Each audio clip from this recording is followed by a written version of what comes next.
حضرت موسیٰ علیہ السلام کا زمانہ مبارکہ ہے، ایک شخص نے اپنے کزن کو، اپنے چچا کے بیٹے کو، چچا زاد کو قتل کر دیا اور خود ہی اس کا مدعی بن کے حضرت موسیٰ کے پاس آیا کہ بتائیے جناب میرے اس بھائی کو کس نے قتل کیا ہے؟ حضرت موسیٰ نے ایک سادی سی بات کی، کیا فرمایا؟ وَإِذْ قَالَ مُوسَىٰ لِقَوْمِهِ إِنَّ اللَّهَ يَأْمُرُكُمْ أَن تَذْبَحُوا بَقَرَةً۔ حضرت موسیٰ علیہ السلام نے اپنی قوم سے کہا کہ اللہ تمہیں حکم دیتا ہے کہ ایک گائے ذبح کرو، گائے کا کچھ حصہ مقتول کو مارو، وہ خود اٹھ کے بتا دے گا مجھے کس نے قتل کیا ہے۔ یہ پہلا سپارہ ہے قرآن مجید کا، آپ اس کو دیکھ لیں، یہ آیت نمبر 67 سے شروع ہو رہا ہے۔ تو اب وہ چونکہ ذبح کرنا نہیں چاہ رہا تھا، اس کو پتا تھا کہ مجرم تو میں خود ہوں، وہ ذبح چونکہ کرنا نہیں چاہ رہا تھا، اس سے کہا کہ مارو ایک حصہ گائے کا، اس کو تو یہ اٹھ کے بتا دے گا۔ تو اس نے جواب کیا دیا؟ قالوا اتتخذون ہزوا، یعنی لگا آپ میرے ساتھ مذاق کرتے ہیں، کبھی ایسا بھی ہوا ہے؟ قال اعوذ باللہ ان اکون من الجاہلین۔ حضرت موسیٰ علیہ السلام فرمانے لگے میں اللہ کی پناہ مانگتا ہوں میں جاہلوں میں سے ہو جاؤں۔ ہر وقت مذاق کرتے رہنا یہ تو جاہلوں کا طریقہ ہے۔ کن کا ہے؟ حضرت موسیٰ نے کہا ہے، قرآن پاک ہے، ہر وقت مذاق کرتے رہنا۔ خوش طبی اور چیز ہے، مسکراتے رہنا، لیکن کسی کا مذاق ہر وقت اڑاتے رہنا کن کا طریقہ ہے؟ جاہلوں کا۔ جب کہا نہیں ذبح کرنی ہے تو اب ذرا دیکھیے کرنا نہیں نہ چاہ رہے، قالوا ادع لنا ربک یبین لنا ما ہی، کہنے لگے اے موسیٰ پھر آپ نہ رب سے دعا کریں کہ وہ ذرا کھول کے بتائے وہ گائیں کس طرح کی ہو، ارادہ نہیں نہ ذبح کرنے، آپ دعا کریں۔ قال انہ یقول انہا بقرۃ لا فارض ولا بکر، فرمایا کہ رب کہتا ہے وہ گائے نہ بوڑھی ہو نہ زیادہ بچیا ہو، عوان بین ذالک، ان کے درمیان ہو، یعنی جوان گائے ہو۔ فافعلوا ما تؤمرون، کرو جس کا تمہیں حکم دیا جا رہا ہے۔ قالوا ادع لنا ربک یبین لنا ما لونھا، لو اگلی بات سن لو، کہنے لگے آپ دعا کریں رب سے کہ وہ کھول کے بتائے اس کا رنگ کس طرح کا ہو، رنگ بتائیں کس طرح کا ہو۔ قال انہ یقول انہا بقرۃ صفراء، فرمایا رب فرماتا ہے کہ صفراء رنگ کی ہو، یعنی گہرے زرد رنگ کی ہو، کہ رب فرماتا ہے اس طرح کی گائے ذبح کرو۔ فاقع لونھا تسر الناظرین، اور جب کوئی اسے دیکھے تو اسے اچھا بھی لگے، آنکھوں کو اچھی لگے وہ گائے، اس طرح کی گائیں ذبح کرو۔ لو اتنی باتیں بتا دی۔ قالوا ادع لنا ربک یبین لنا ما ہی، کہنے لگے نہیں آپ پھر دعا کریں اللہ ذرا کھول کے بتائے گائیں کس طرح کی ہو۔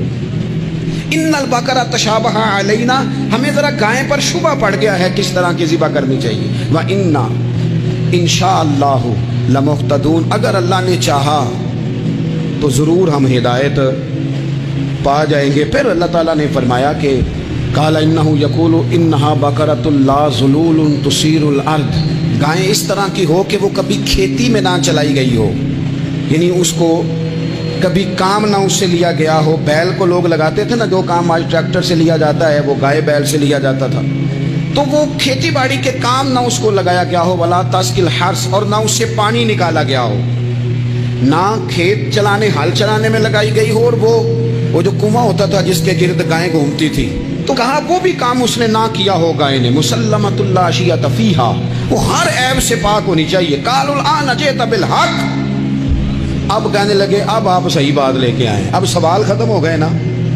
کہنے لگے اب آپ بات فذبحوہا، انہوں نے ذبح کر دی۔ وما کادوا یفعلون، پر ایسا کرتے نظر آتے، لگتا نہیں تھا کریں گے ذبح پر ذبح۔ اچھا یہ گائیں پھر ملی کیسے؟ امام خازن کہتے ہیں کہ ایک نیک آدمی تھا، تو اس کا آخری وقت آ گیا تو اس کے پاس جو کل جمع پونجی تھی وہ ایک بچیا تھی، گائیں کی بچی، بچیا ویڑی، اس کے پاس وہ ایک بچیا تھی صرف۔ تو اس نے اس طرح کیا کہ اس کی گردن پر ایک مہر لگائی، اللہ کے نام پر بطور امانت اس نے اس کو جنگل میں چھوڑا، کہا یا اللہ میرا بیٹا ایک ہی ہے وہ بھی چھوٹا ہے، اس کی حفاظت کرنا اور میرے بیٹے کو پہنچا دینا۔ بچہ بالغ ہو گیا، اس کی ماں نے کہا بیٹا جو امانتیں رب کے پاس رکھوائی جائیں نا ان میں خیانتیں نہیں ہوا کرتی، جا کے جنگل میں آواز دے تیری گائے واپس آ جائے گی۔ اس نے جا کے جنگل میں آواز دی کہ وہ جو میرے باپ نے امانت رکھوائی تھی وہ کدھر ہے؟ وہ نشان لگی ہوئی گائیں دوڑتی ہوئی اس کے پاس آئی۔ واللہ خیر الرازقین، جب رب بندوبست کرے، جب اللہ بندوبست کرے تو پھر معاملہ اور ہوتا ہے۔ وہ گائے آ گئی، اب اس نے کیا کیا اس نوجوان نے کہ وہ گائے گھر لایا، ماں سے آ کے کہا کہ اماں یہ تو اللہ نے فضل کر دیا۔ ماں کہنے لگی پتر حالات ہمارے خراب ہیں، منڈی میں لے جا اسے بیچ دے، لیکن سودا میری مرضی کے بغیر طے نہ کرنا۔ کس کی مرضی کے بغیر؟ کس کی؟ اماں کی مرضی۔ اور سنو یار، تھے کچھ لوگ جن کو لوگوں نے تانے بھی دیے کہ تم ماں کے پیچھے لگ گیا ہے، لوگوں نے بڑا کچھ کہا، پر جو ماں کی مرضی پہ لگیں ناکام نہیں ہوتے زندگی میں۔ یہ دیکھو ماں کی مرضی پہ لگا، اس کی قیمت کتنی تھی گائے کی؟ بڑی مہنگی تھی، پر 3 دینار کی تھی۔ منڈی میں لے گیا، 3 دینار اس کی قیمت لگ گئی۔ تو ماں نے کہا تھا میری مرضی کے بغیر سودا نہ کرنا۔ اب بچے تو نہیں نہ مانتے، اماں کو کیا پتا بار بزنس کیا ہے، لین دین کیا ہے، پر ماں نے کہا تھا میری مرضی، بندہ دے رہا ہے اسے 3 دینار، اس نے کہا جی میں نے طے تب کرنا ہے، ڈن تب کرنا ہے، پہلے اماں سے پوچھنا ہے۔ گھر جا کے اماں سے پوچھا، اماں کہنے لگی دے دے۔ واپس آیا تو اس نے کہا کہ میں 6 دینار دیتا ہوں، پر میری شرط ہے ماں سے نہیں پوچھنا۔ اس نے کہا تو 12 بھی دے، ڈن تب بھی ہونا ہے جب اماں نے کہنا ہے۔ وہ جب اس طرح کی اس نے گفتگو کی، واپس اپنی والدہ کے پاس گئے، کہنے لگے اماں سمجھ نہیں آتی، 3 دینار کی گائیں بندہ 12 میں خریدنے کو تیار ہے، شرط لگاتا ہے کہ اماں سے نہیں پوچھنا۔ تو والدہ کہنے لگی پتر پہلے اس سے جا کے پوچھ کیا وہ ہے کون، یہ کوئی روحانی معاملہ ہے، کوئی غیبی مدد ہے، پوچھ۔ اس سے جا کے پوچھا تو وہ کہنے لگا میں تو فرشتہ ہوں اللہ کا، تو نے گائیں بیچنی نہیں، اس لیے کہ تیرا باپ بھی نیک ہے، تیری ماں بھی نیک ہے، رب تیرے رزق میں برکت پیدا فرمانا چاہتا ہے۔ ماں باپ نیک ہونا رزق میں برکت ہو جاتی ہے۔ ماں باپ نیک ہوں، ان کی صالحیت کا اثر پہنچتا ہے بچوں تک۔ رزق حلال کما کے لانے والے ہوں تو گھر میں برکت ہوتی ہے۔ جا کے کہا کہ تیرے ماں باپ نیک تھے، اسے نہ بیچنا گائے کو، تو کیا کریں؟ کہنے لگے بنی اسرائیل والے سوال کر کر کے خود مشکل میں آ گئے۔ اب وہ ایسی گائے جو جوان بھی ہو، یہاں تو ہر غریب آدمی اپنی گائیں یہاں لگا دیتا ہے، کھیتی باڑی میں یہاں لگا دیتا ہے، کنویں میں پانی نکالنے میں، تو یہاں تو ہر ایک کی گائیں، تو ایسی گائیں جس کا رنگ بھی اتنا پیارا ہو، زیادہ بوڑھی زیادہ بچی بھی نہ ہو، اور ابھی تک کھیت میں بھی نہ لگی ہو، وہ سوائے تیرے کہیں نہیں ہے۔ اس نے کہا چل پھر مہربانی کر بتا میں کتنے کو دوں گائیں، اگر وہ آ جائیں تو کتنے کو بیچنی ہے؟ اسے کہنا کوئی نہیں، ریٹ تو زیادہ کرنا ہی نہیں، ان سے کہنا گائے کے اندر سے گوشت نکال دیں اور جتنا گوشت ہے اتنے پیسے بھر دیں، اس کی کھلڑی بھر دیں۔ اب وہ بنی اسرائیل والے ڈھونڈتے پہنچ گئے، کہا جناب گائیں 3 دینار کیا 6 لے لو۔ اس نے کہا نہ بھائی، ذبح کروں گا، گوشت نکالوں گا، جتنا وزن گوشت کا اتنے پیسے بھرو گے کھال میں تو پھر گائے تمہیں ملے گی۔